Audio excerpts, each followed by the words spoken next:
छत्तीसगढ़ के भिलाई में गुरुजी पंडित प्रदीप मिश्रा जी द्वारा वाची जा रही श्री एकांतेश्वर शिव महापुराण कथा के 6वें दिन की कथा पूर्ण हो चुकी है।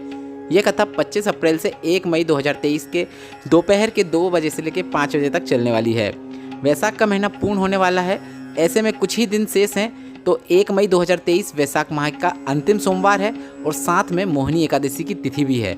और गुरुजी पंडित प्रदीप मिश्रा जी के बताए बिल्कुल नए वैशाख सोमवार के उपाय हम आपको इस वीडियो के अंत में बताने वाले हैं। सभी उपाय हम आपको वीडियो में करके भी दिखाने वाले हैं, जो आप इस आखिरी एकादशी वाले सोमवार के दिन करके अधिक से अधिक लाभ प्राप्त कर सकते हैं। इसलिए वीडियो अंत तक जरूर देखिएगा।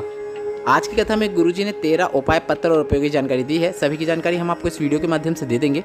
अगर आपने आज की कथा नहीं सुन पाई है तो पूरी कथा का रास्ता तो आपको इस छोटे से वीडियो से प्राप्त होने वाला है। कल के वीडियो में हमने आपसे एक प्रश्न किया था कि गणेश जी की कौन संतान नहीं है। तो सबसे पहले तो हम आपको यह बता दें, गणेश जी की 3 संतान हैं, जो कि इस प्रकार है: शुभ, लाभ और संतोषी। और जो देव ऑप्शन में था वह महादेव की कन्या है। और आज की वीडियो का प्रश्न इस प्रकार है, आप वीडियो में स्क्रीन में देख सकते हैं। अमावस्या कौन से पक्ष में आती है? शुक्ल पक्ष, कृष्ण पक्ष या फिर शुक्ल और कृष्ण पक्ष दोनों में से कोई भी एक पक्ष में आ सकती है। आप अपने प्रश्न का उत्तर अभी कमेंट के जरिए भेज सकते हैं और इस प्रश्न का उत्तर भी हम आपको अगले वीडियो में दे देंगे।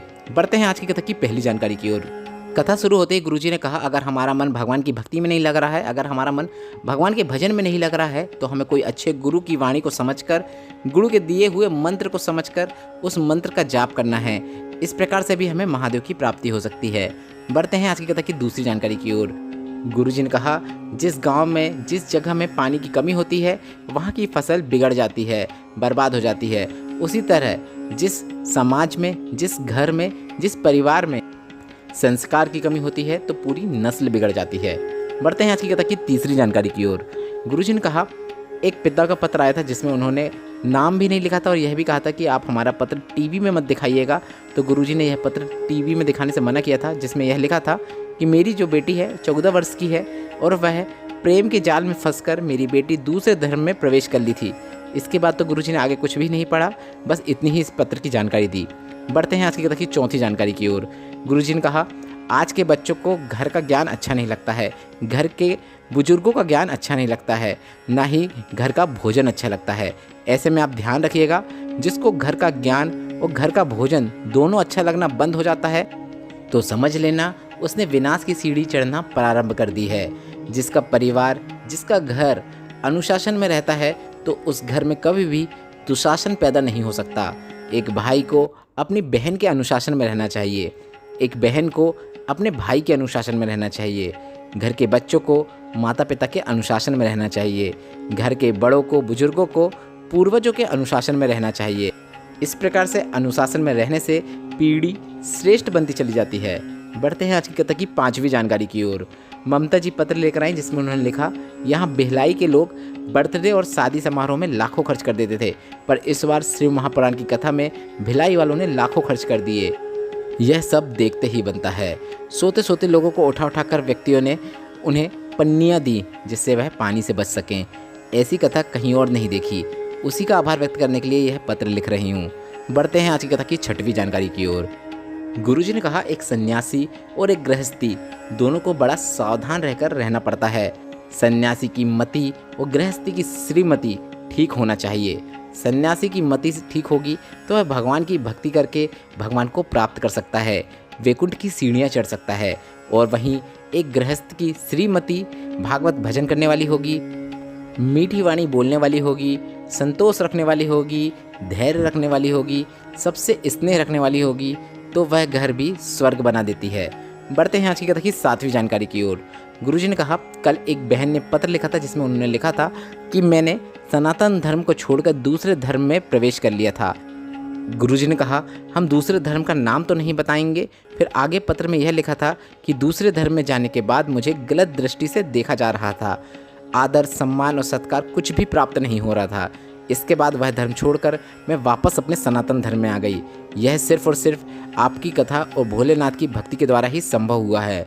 उसी का आभार व्यक्त करने में कथा पंडाल में आई हूँ। बढ़ते हैं आज की कथा की 8वीं जानकारी की ओर।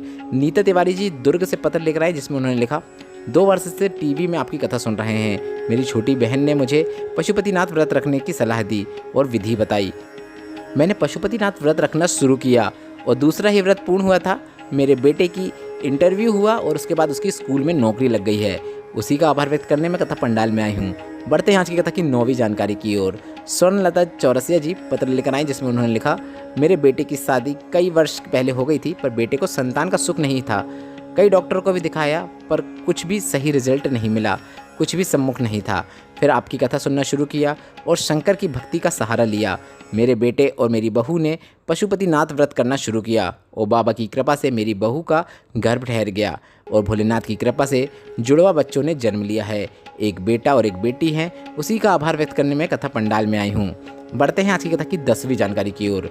अब हम आपको वे उपाय बता रहे हैं जो कि वैशाख माह के इस सोमवार के दिन आप कर सकते हैं। गुरुजी पंडित प्रदीप मिश्रा जी ने हाल ही की कथाओं में यह उपाय बताए हैं, इसलिए ये सभी उपाय नए और विशेष हैं, इसलिए आप वीडियो अंत तक देखिएगा ताकि आप यह सोमवार के दिन यह उपाय करके अपनी मनोकामना, रोग मुक्ति या शीघ्र विवाह के योग बना सकते हैं। पहला उपाय जो है वह इस प्रकार है।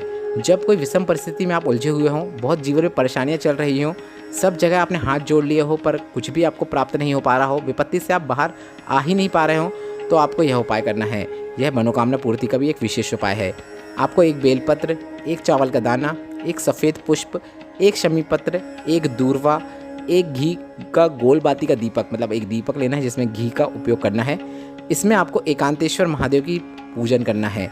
कोई भी ऐसी जगह चले जाएं जहां एकांतेश्वर महादेव हो, मतलब कोई शिवलिंग हो जहां पे ज़्यादा लोग नहीं जाते हो या कोई नहीं जाता हो, ऐसी शिवलिंग को ही एकांतेश्वर महादेव कहते हैं। तो ऐसी जगह ही जाकर आपको यह उपाय करना है। अगर आप एकांतेश्वर महादेव की शिवलिंग ना ढूंढ पाएँ तो आप एकांत में जाकर पार्थिव शिवलिंग बनाकर भी यह उपाय कर सकते हैं। यह सभी चीज़ें आपको एक विशेष क्रम में अर्पित करना है, जो कि इस प्रकार है। सभी चीज़ें अर्पित करने से पहले आपने जो गोल बाती का घी का दीपक लाया है उसे प्रज्वलित कर दें। इसके बाद सभी चीज़ें अर्पित करना शुरू करें। सबसे पहले आपको दूर्वा अर्पित करना है। इसके बाद आपने जो भी एक सफ़ेद पुष्प लाया है उसको अर्पित कर देना है। इसके बाद आपको शमी पत्र अर्पित करना है। इसके बाद आपको एक चावल का दाना अर्पित करना है और अंत में आपको बेलपत्र अर्पित कर देना है। अगर यह उपाय आप कोई मंदिर में कर रहे हैं जहाँ पर शिवलिंग है तो आपको दीपक के ठंडे होने का इंतजार नहीं करना है, आप उपाय करने के बाद आ सकते हैं। अगर आपने पार्थिव शिवलिंग का निर्माण करके यह उपाय किया है तो आपको दीपक ठंडा होने तक इंतजार करना होगा। इसके बाद सभी चीज़ें जो है उसमें से आपको सिर्फ बेलपत्र को प्राप्त करके अपने घर ले आना है और अपने घर में कोई भी पुस्तिका होगी, चालीसा की पुस्तिका होगी, उसके अंदर उस बेलपत्र को रख देना है। पूरा उपाय करते समय आपको श्री शिवाय नमस्तुभ्यम मंत्र का जाप करना है और आप जब बेलपत्र को प्राप्त करेंगे उस समय भी आप श्री शिवाय नमस्तुभ्यम बोल के अपनी ग्रह दशा, अपनी स्थिति या फिर अपनी मनोकामना महादेव से बोल देना है। इसके बाद उस बेलपत्र को घर में लाकर कोई भी पुस्तिका में रख देना है। बची हुई सभी सामग्री और पार्थिव शिवलिंग को आपको विसर्जित कर देना है। आप घर जाने से पहले ही उसे विसर्जित कर दें, इसके बाद घर चले जाएं। कोई भी नदी या तालाब में आप विसर्जित कर सकते हैं। यह विशेष उपाय आप इस सोमवार वाले एकादशी, मोहिनी एकादशी और वैशाख के सोमवार के दिन करके अधिक से अधिक लाभ प्राप्त कर सकते हैं। बढ़ते हैं आज की कथा की 11वीं जानकारी की ओर। जिनके हाथ पांव कांपते हों, मतलब हाथ पांव सीधे नहीं रहते हों, उंगलियां हिलती हों या फिर हाथ पांव में कंपन बनी रहती हो, तो यह विशेष उपाय जो कि हाल ही की कथा में गुरुजी ने बताया है उसे आपको करना है।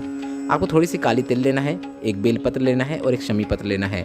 ये सभी चीज़ें लेकर आपको शिवालय पहुंच जाना है। आपके घर के नज़दीक में जो भी शिवालय है वहाँ पर जाकर आप यह उपाय कर सकते हैं। जो काली तिल आपने लेकर आया है उस काली तिल को आपको शिवलिंग के ऊपर अर्पित कर देना है।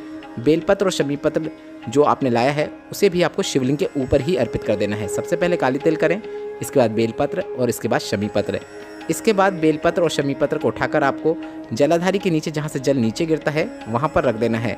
जल की बूंदें जहाँ पर गिरती हैं जलाधारी में नहीं रखना है, जलाधारी से नीचे रखना है, मतलब ज़मीन में रखना है।